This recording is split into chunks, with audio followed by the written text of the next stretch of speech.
welcome to my channel. My name is Miss Merkin. In this video, I'm going to be going over how to solve equations that have trig embedded within them. So let's just go over a basic example first, and then I'm going to ramp up the difficulty a little bit in our next example. So this first one we're going to do is 2 times sine of x plus 1 is equal to 0. Okay, well, solving trig equations is pretty much like solving any other equation. You want to get x by itself. But there's a slight catch because we have to figure out a way to get this get rid of that sine of x, right? We just want the x. So let's first start by isolating sine of x. So I'm going to subtract 1 from both sides.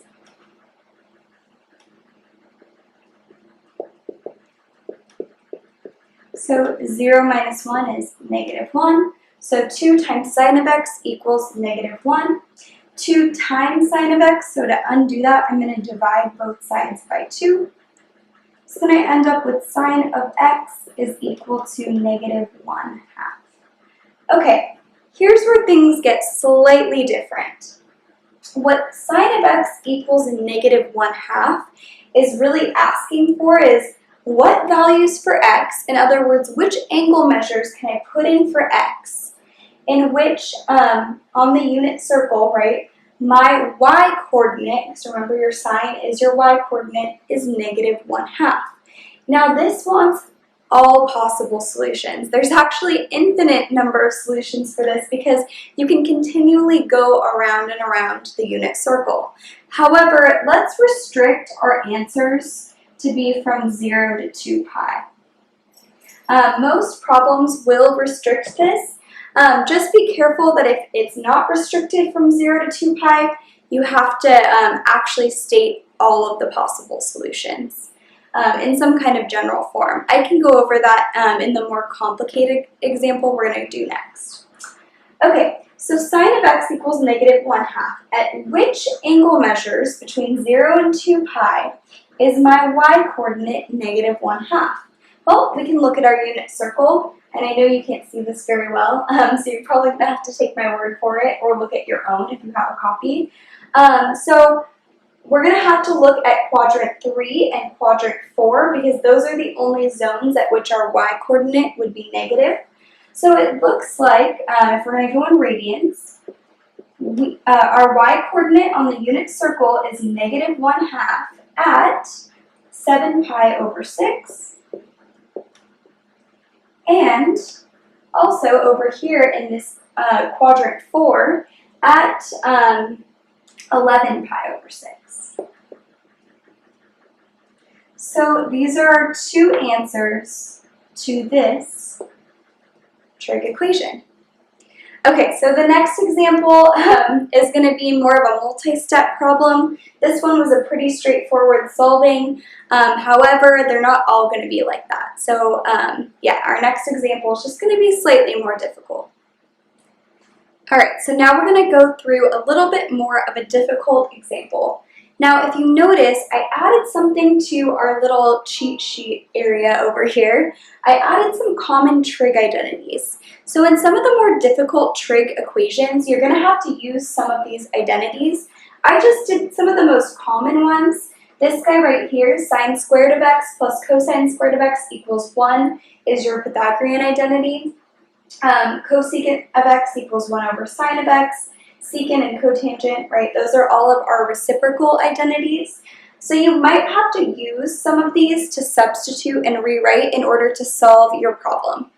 So let's look at this more complicated example. So I have 1 plus sine of theta equals cosine squared of theta. Now, we're going to try to solve for all values of theta. So I'm not going to restrict it this time from 0 to 2 pi. I'm going to show you in general how to show all of the solutions to something like this. Okay, now we're running into a slight problem because I have 1 plus sine of theta equals cosine squared of theta. There's no way to combine like terms or really do much with this. So what I'm going to do is take this cosine squared of x, and I'm going to use one of my identities to do some rewriting. So what I've decided to do is use this Pythagorean identity, sine squared of x plus cosine squared of x equals 1. If I subtract sine squared of x from both sides, I get, actually I'll show you.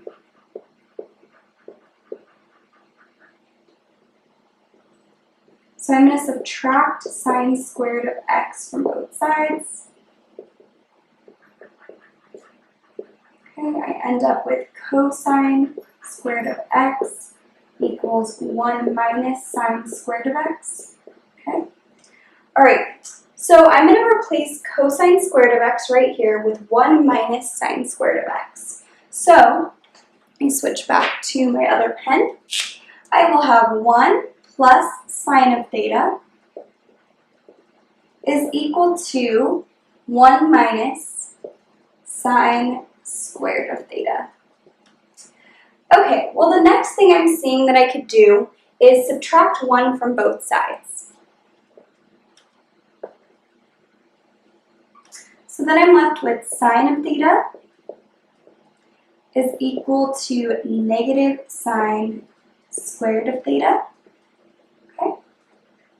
Now I can divide both sides by sine of theta.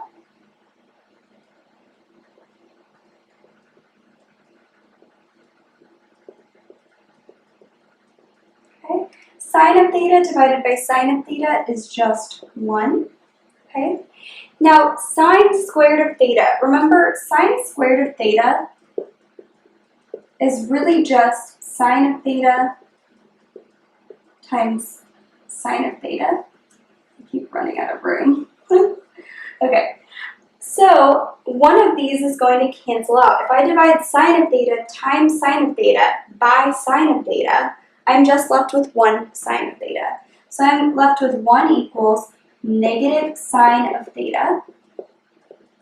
Now I want that sine of theta by itself, so I'm just going to multiply both sides by negative 1. Okay, so I'm left with negative 1 equals sine of theta. Now we need to determine all the places on our unit circle at which sine of theta, or our y-coordinate, is negative 1. So at which angles or angle is sine of theta negative 1? Well, there's only one spot if we're going from 0 to 2 pi, but remember, I can start here and keep going around and have even more angles. So I could do, say, hey, well, y-coordinate is negative 1 at 270 degrees, right? But I can go a whole nother round, and at 540 degrees, right, I am back at a coordinate where y equals negative 1. So we need to keep adding 2 pi, or plus or minus 2 pi, right, because I could even go in the negative direction to get there too. So it's your theta, in this case, to get all those answers, is going to be 270 degrees, okay, plus or minus 360 degrees, times some integer k. So k is an integer. So we're just adding a bunch of multiples of 360 degrees to keep hitting more and more solutions to this. Now we could also do this in radians, so I'll do both. So theta is equal to 270 degrees is equal to 3 pi over 2. Okay, plus or minus, oh, and by the way, this right here is k is an element of the integers. Z with like a double bar like that stands for integers. A lot of my students don't know that when they're coming to me, so I just want to make sure that I clarify that that's what that means. Okay, so 3 pi over 2 plus or minus, and remember 360 degrees in radians is 2 pi, so plus or minus 2 pi k. So those are your two different answers that has all possible angles that make this equation true. And that's all.